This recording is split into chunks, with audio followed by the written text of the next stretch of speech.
Hello everyone.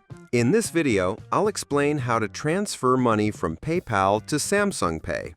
At the moment, PayPal doesn't directly connect with Samsung Pay, so the process works through your linked bank account or debit card.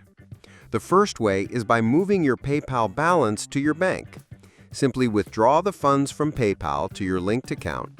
Once the money arrives, open Samsung Pay, choose to add a payment method, and link that same bank account or debit card.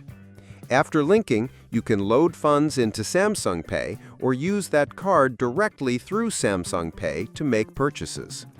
Another option is to use a PayPal Cash card if you have one. Add the card to Samsung Pay just like any other debit card.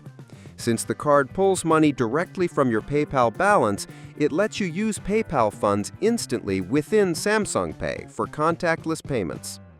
And that's it.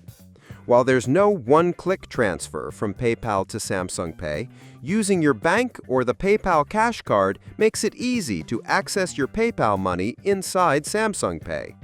Subscribe to the channel for more videos.